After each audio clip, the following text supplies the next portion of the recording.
She's still laughing.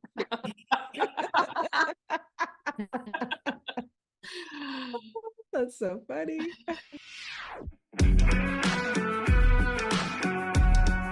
Welcome to Five Lemons Left.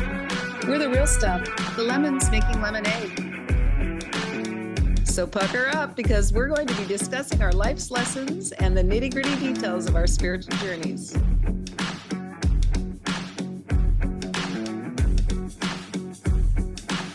Hey y'all, I'm Amanda.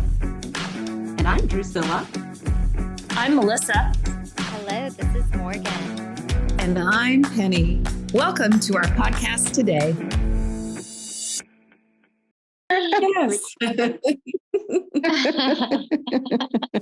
Hi, everybody. Welcome. Today we're talking about friendships. Friendships, what they mean to us, how important they are in our lives, our friends, our sisters. We're going to talk about how our friendships have shifted during this spiritual journey, what they look like now, and what they're moving towards. And we're going to look at the mirror a little bit and look at ourselves and see what's showing up in our friendships. See what's showing up in our friendships. So, Drusilla, why don't you kick us off today? Oh, okay. So, I thought it would be good to start with a feel-good story about a friendship, as a baseline. So I, middle school, starting in the seventh grade, I developed friendships with, two girls specifically, and then came on another, and then there was 5 of us throughout middle school and high school. But one in particular, Melissa, and hi, Melissa, if you're listening. She was, I would describe as the wind beneath my wings. Oh my God. Like one story that comes to mind is that when we were in ninth grade, and I decided, we both, Melissa and I, decided to try out for cheerleading. And we got through one part of the tryouts. Every school is different, I know, but we kind of had to go through a part where there was half the girls in the school, of course, trying out, and then it got weeded out, and then there would be only about 40 left that they would pick 10 out. So when we got down to the 40 that was left, my friend had already decided she wasn't going to try out. She just said, I quit. I don't want to do this. This is not for me.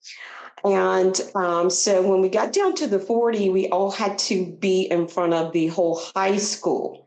And then the students got to vote then on who would be the cheerleaders.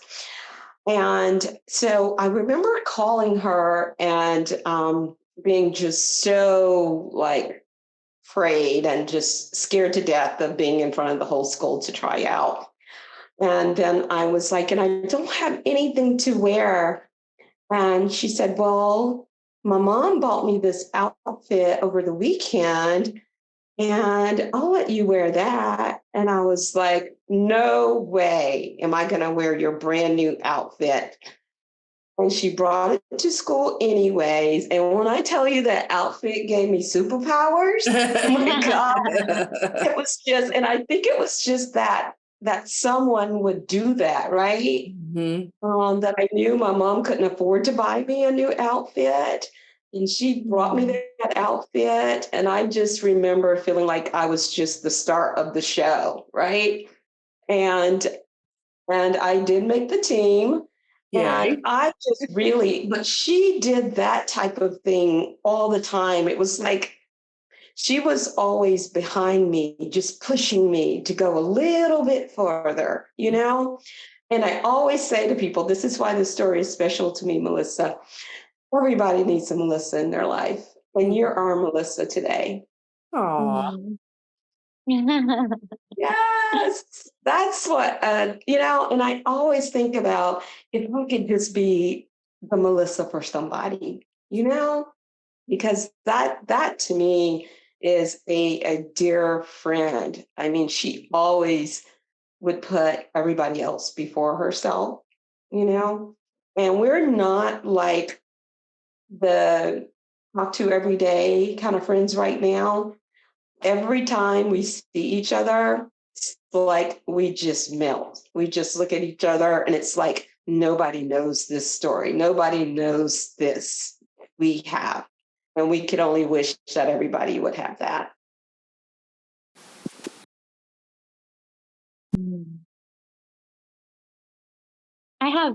I have a friend who comes to mind, but I don't, it's interesting. I don't have any childhood friends that I'm still really in touch with, except for maybe like in a cursory way on social media.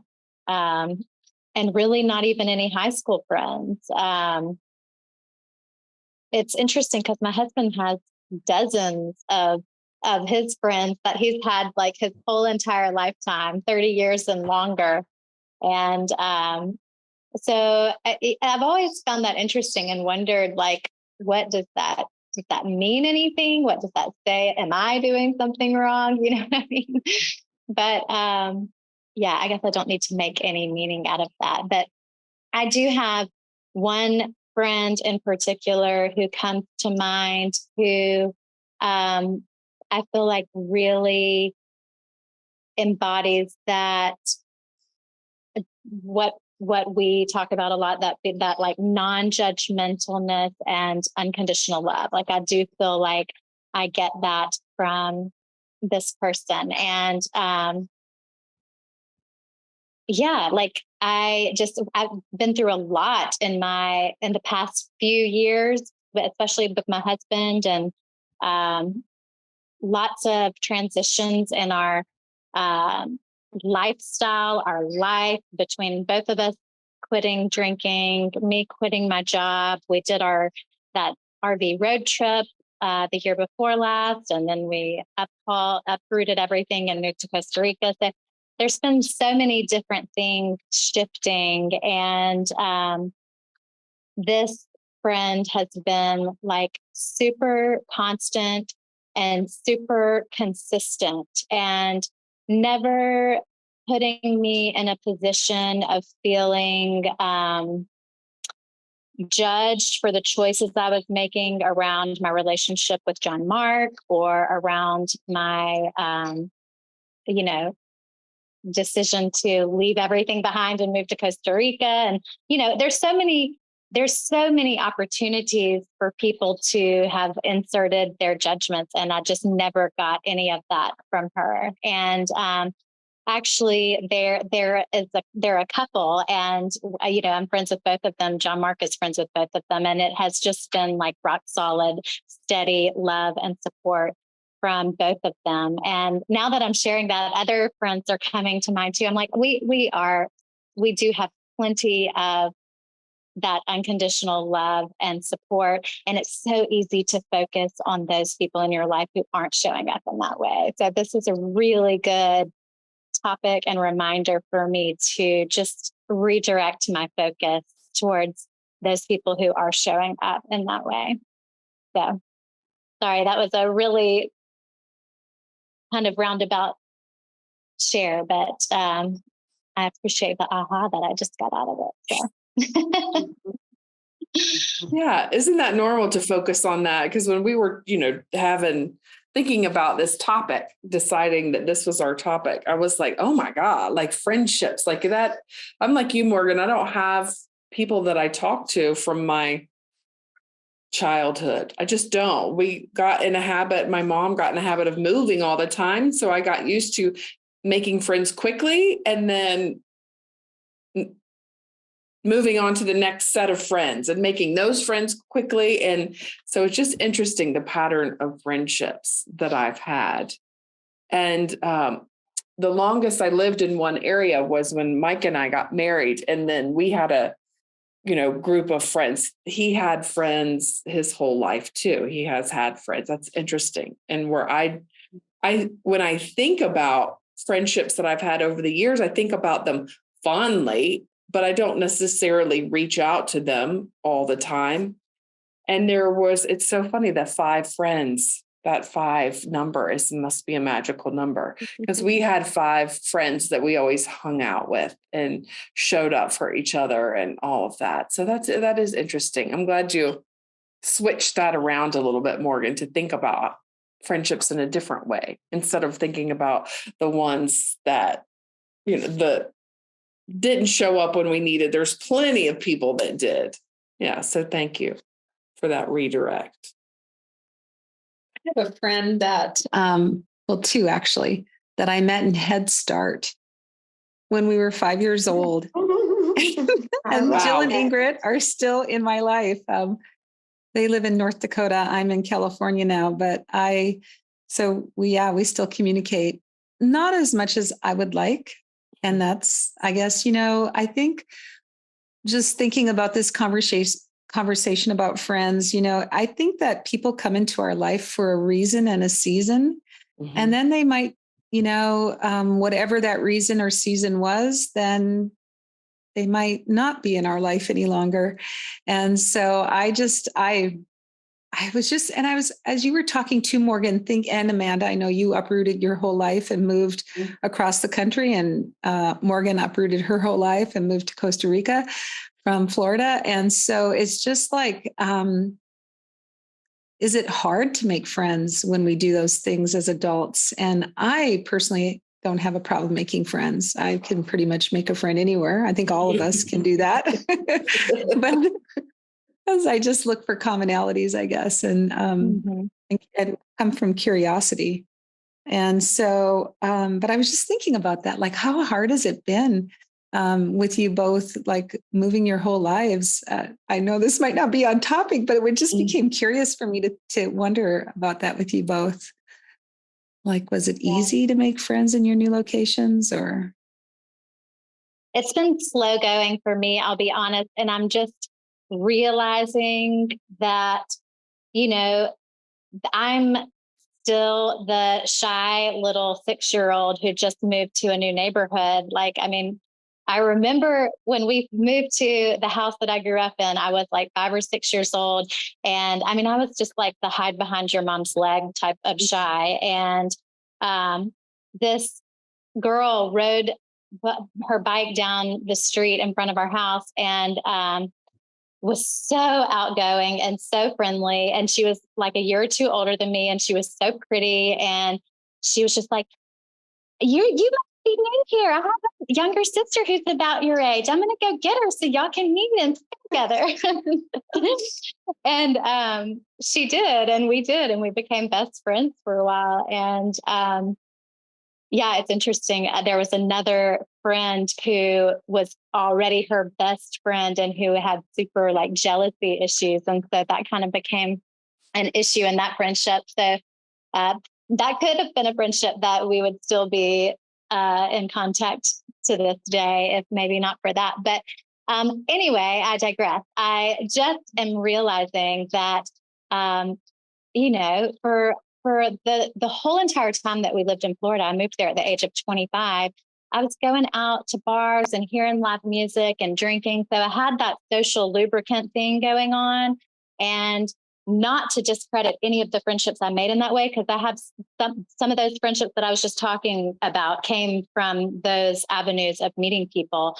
But we don't have that down here. Neither of us drink anymore. Going out to bars is not quite as much fun. And we joke here, 9:30 is like jungle midnight. It feels like it's so late. The sun goes down at 5:30 and it feels so late at 9:00. So, so we don't have those same avenues of meeting people, and all of that shyness is kind of coming back to the surface.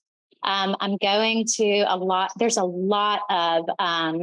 big yoga and spiritual community down here, a lot more from where I moved. So I'm meeting a lot more like-minded people, and I'm trusting and seeing that friendships will emerge from that, but it has been slow going.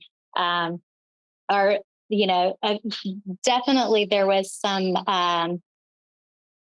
divine assistance going on, because the couple that we actually bought our property from have turned out to be our closest friends here. They're amazing.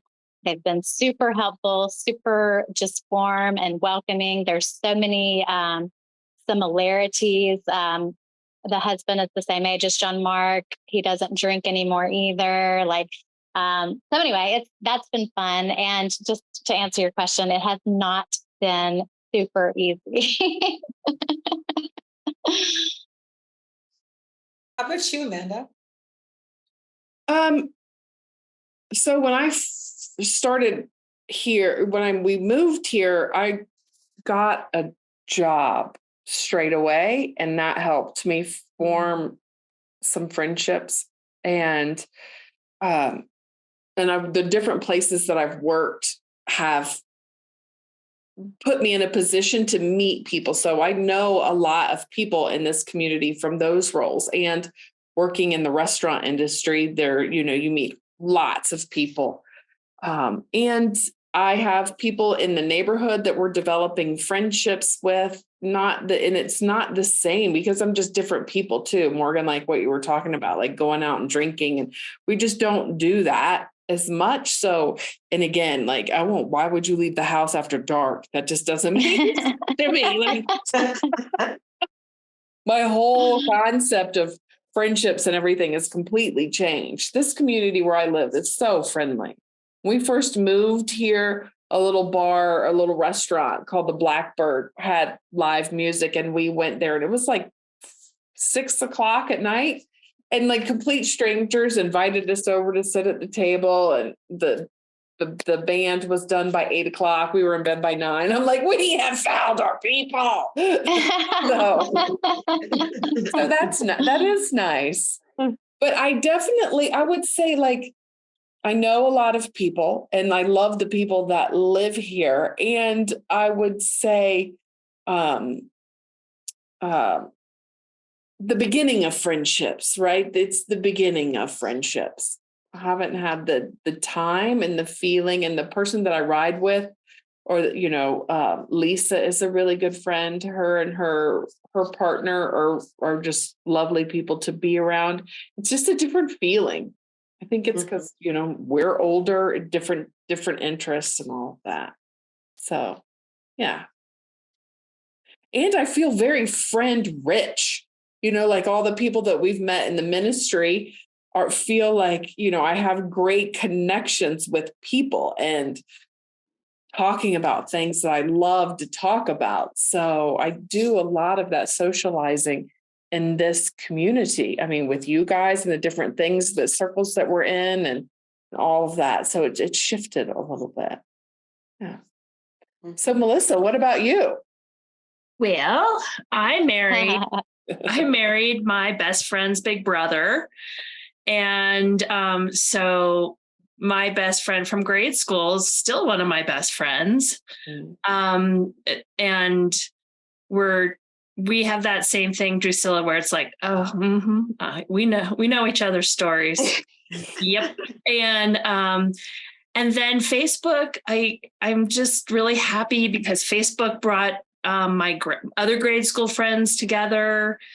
And then I switched high schools a little bit, so I didn't really track friends there. But then I moved into a really small community for 10 years, and those women are still some of my best friends. And then my sister-in-law told me once, you will be friends with the people you parent like. And so when I started my kids at this little tiny school in Denver, it was this magical community. All these women, we raised our kids together, and they're like, one of them threw an April Fool's party, and like 10 of us and our husbands showed up, and we've literally been raising our kids together for like 17 years or so. And we had so much fun. And, we love to laugh, but one thing is that we're all spiritual. Like I talk about the mirror, like I'm thinking about my friends, and they all are spiritual seekers or close to God. Because my kids grew up in a Catholic community. And so a lot of the parents are Catholic parents and are very sweet, wonderful, spiritual people. And we've always helped each other parent. We've always taken each other's kids, all that kind of stuff. So it's just been friend rich. I'm friend rich completely. And I used to think, like, before Facebook, this is in my 20s, long before Facebook. I think like just when the personal computer came out, I used to think, oh my God, my life is like a tree that has a branch over here and then a branch over here. Like, these friends don't know these friends, and these friends don't know these friends. And then this like imagery stuck with me. And it was one of my intentions was to like make the tree one organism where all these branches of friends not necessarily knew each other, but it didn't feel like these book chapters, like one was closed and the other one open, one was closed. Now my life has a thread that goes through it. And I'm just and my sister is one of my best friends. And so I'm like, just so grateful. And, we've had growing pains. There have been some of us that have had growing pains. And, I think for me, I've just had to really work on not judging, being unconditional, and putting myself in other people's shoes. Like, I probably would have said the same thing if someone said something snarky to me and because I didn't show up or something, I would have probably done the same thing. So I just try to work on those things. And luckily I have really amazing friends who forgive me, but just, we just keep going. I'm friend rich. I love it. Beautiful. Yeah.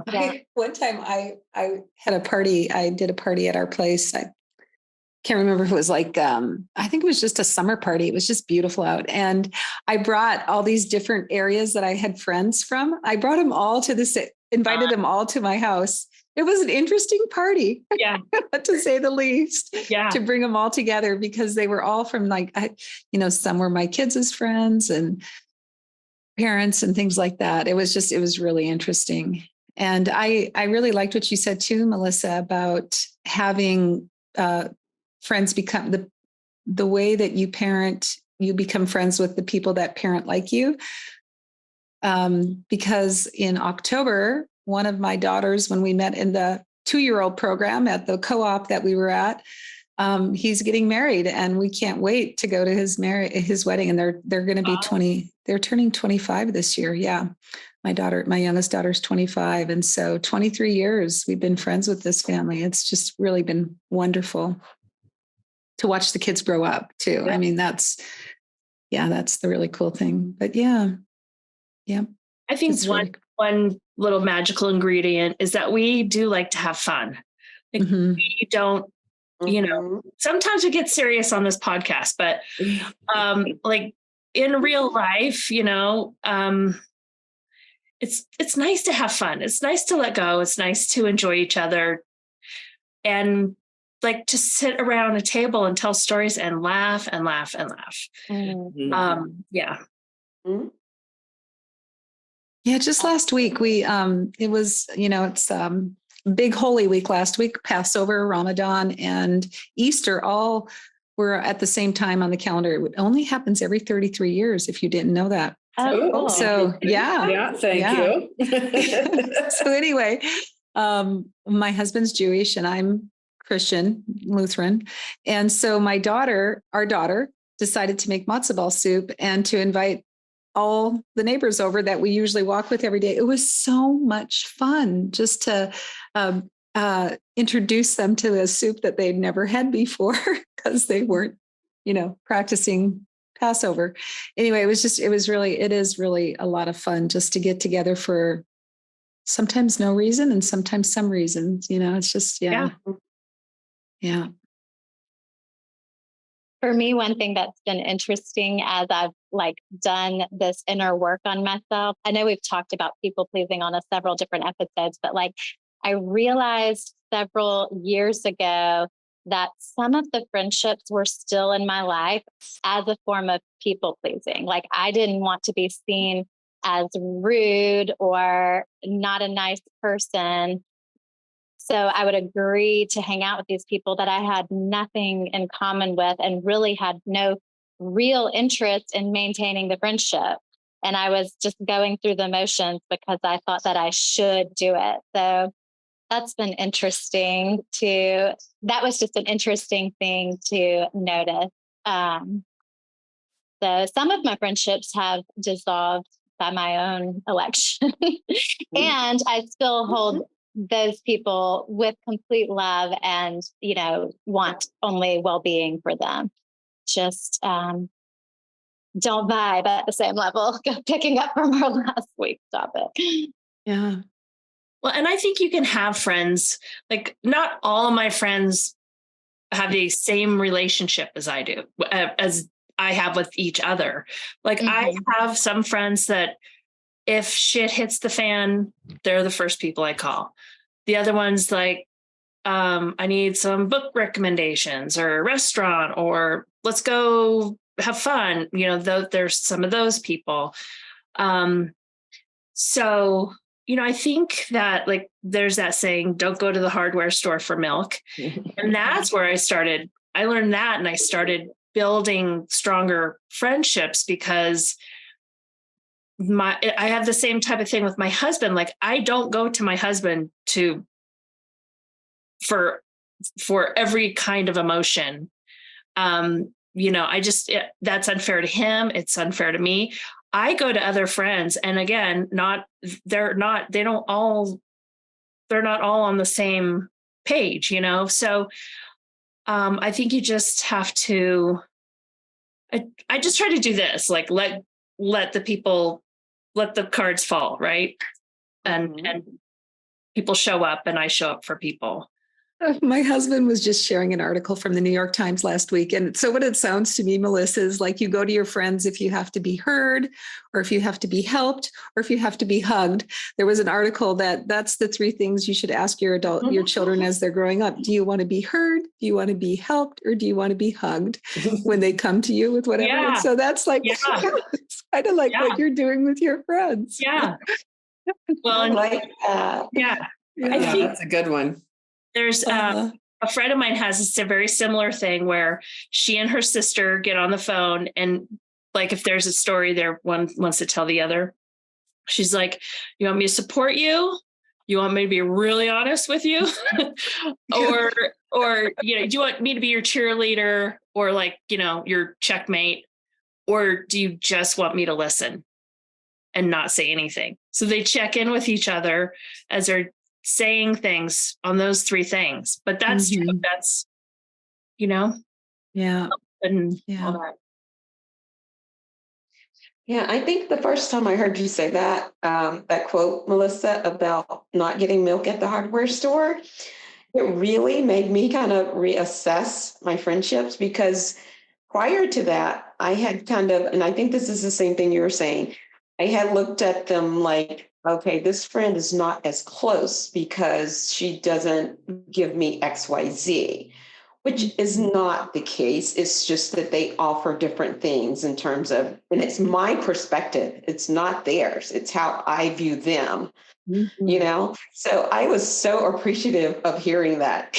I think my husband was probably appreciative of me hearing as well, because I was still trying to get milk from him, right? Oh, that's a great visual, Drusilla. Gosh, yes. Oh, that was beautiful. God. Yeah, that was really helpful for me too. Why would I go to my husband to talk about my husband? Right. That's what he was wondering. That's hysterical. That's so funny. Yeah. And thinking about that too, I'm so glad that you said that. because it just really does take the pressure off. Like, me sitting like trying to label friends in a certain way. And like, did I mess them up because I don't talk to them every day? Like, just let everybody off the hook, right? Just myself and all of them included. That's some quality of life stuff right there. Yeah. Yeah. Yep. And I do get a little lecture every once in a while from my 80-year-old dad, who's like, you need to call some of your old friends. He's like, I do that, and it just makes me feel so good. We talk about, things from grade school and high school.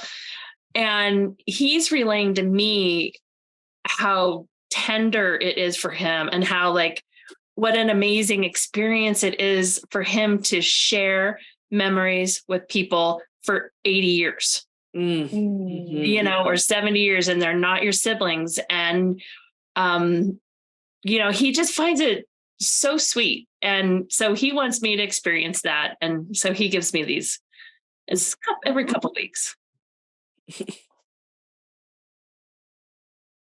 Cool. So let me pose this question then. So how on being on our spiritual journeys, how have conversations with our friends changed? For me, I know it's, friendships shifted a little bit when, and it wasn't even noticeable. I just became less interested in gossip, right? Less interested in tearing down, right? And Trash talk.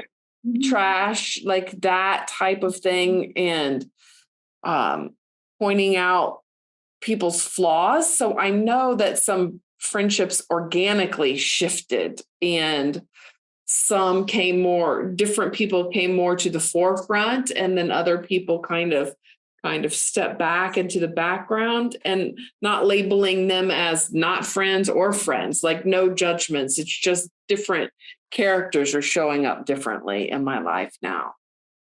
When that happened. Same. Had that experience too. Yeah. Same. Absolutely. One of the biggest changes in one of my friendships that comes to mind is that I started to value and respect myself a little bit more, because I had one really, really good friend,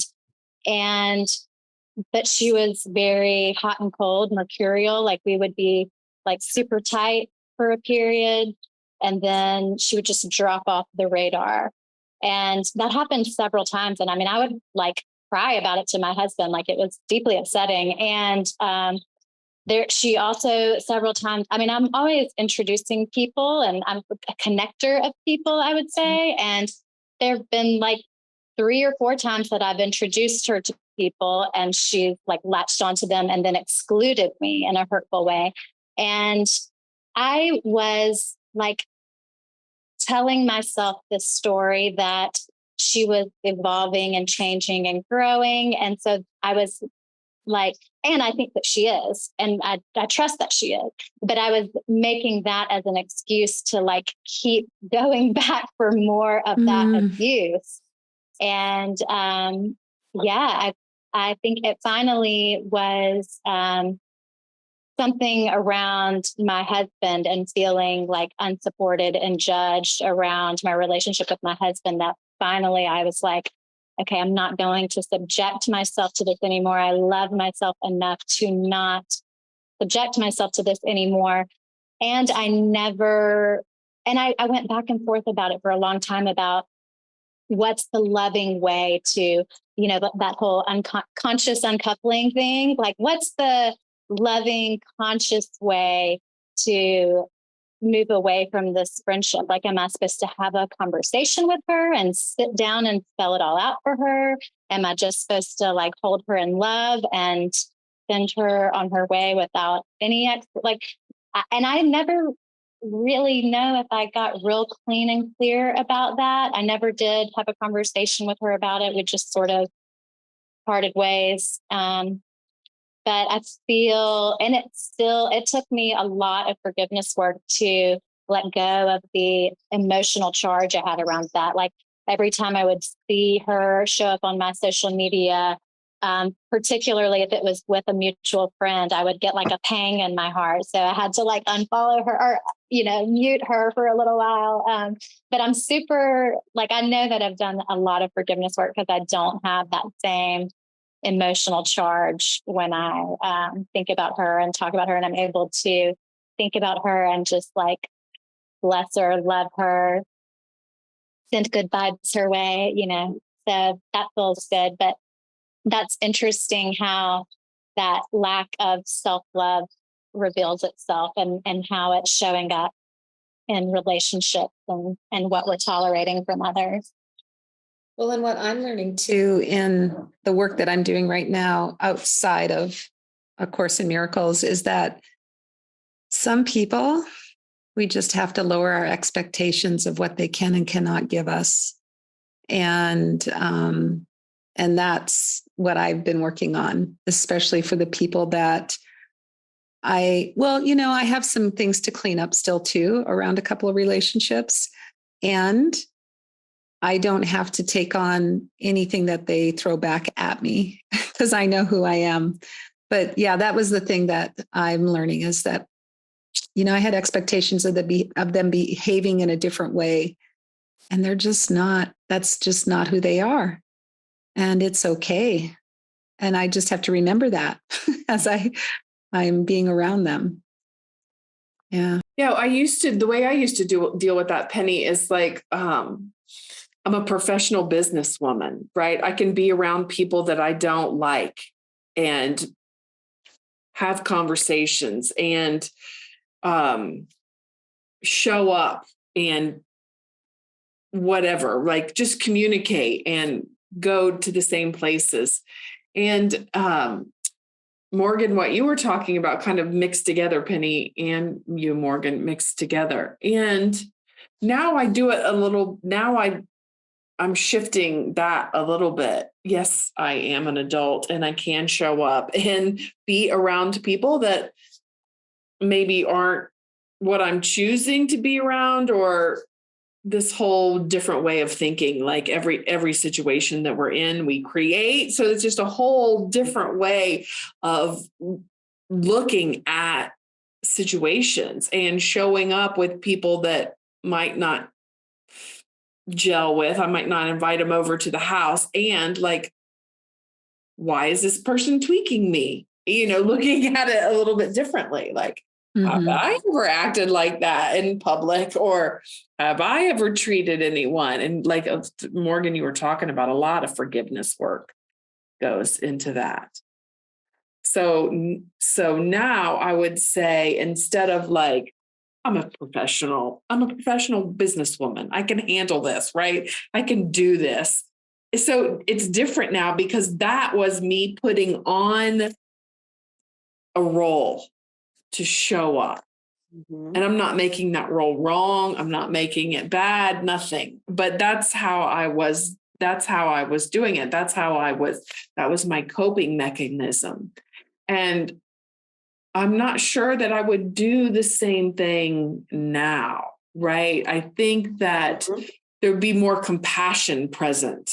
Like it wouldn't be me putting on my suit of armor to go to battle. It is me be showing up as myself with less judgments, right? I'm saying less because come on, I'm not levitating at my desk yet. So that's what I'm saying. That's what I say the difference for me is now. Yeah.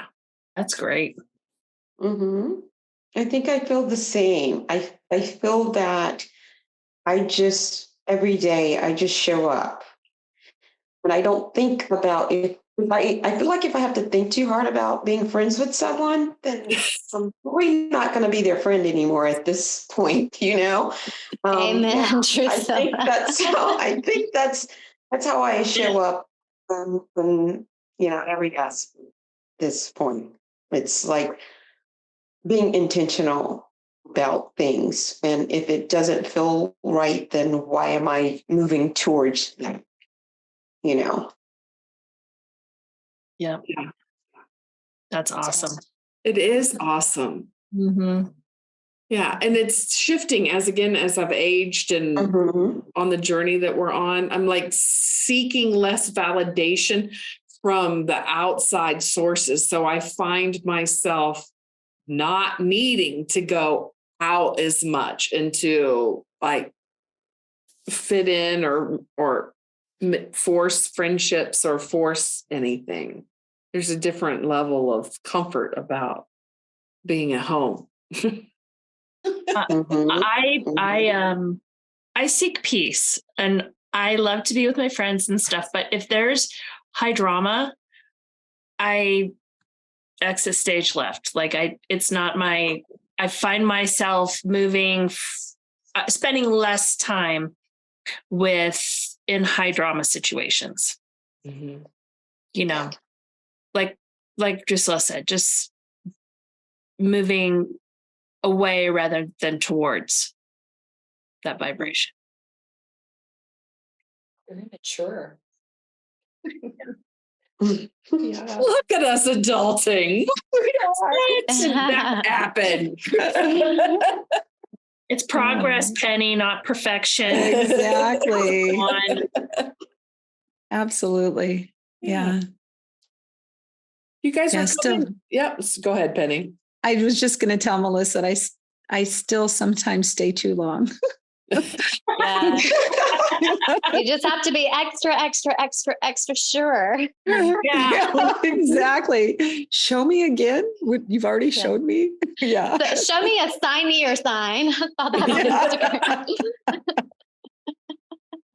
Oh, so funny. So we're coming towards the end of our time. Any final thoughts? Well, a life without friends. About the mirror. Well, there's also one too. A life without friendship is like a day, or a day without friendship is like a day without sunshine. Right? I mean, really, truly. Mm-hmm. Yeah. Yeah. And Morgan, what were you saying? Who has that quote about the mirror?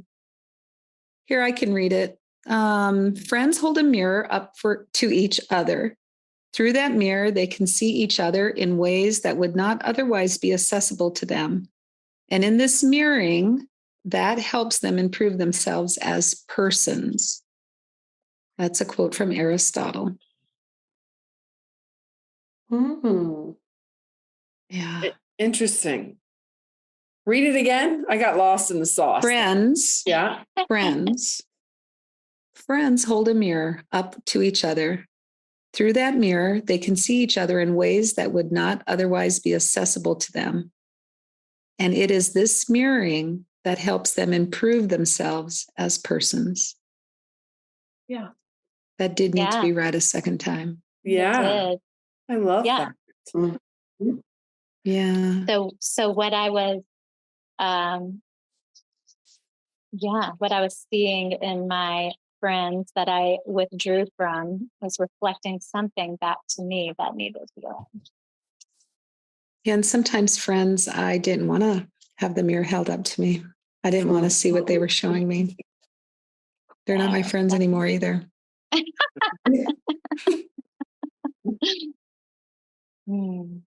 Isn't that great about that's, free will. We can choose. Mm-hmm. We get to choose. And choose again. And choose again and again and again and again. Mm-hmm. Every second we get a second chance. I love all your sayings, Penny. I do. She's just so full of them. What do you have on your Penny's so full of it. I have brown eyes too. Full of them. Yeah, she's not full of it.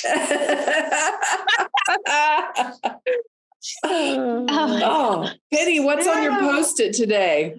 This is the same one. All you need is love. Yay. And na.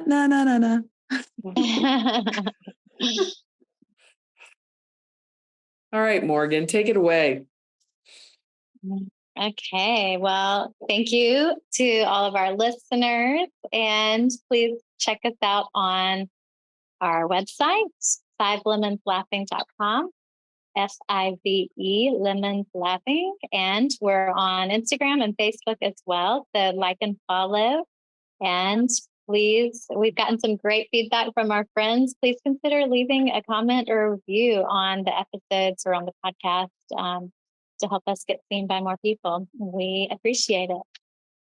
Thanks. Love y'all. Love ya. Bye, friends. Yeah.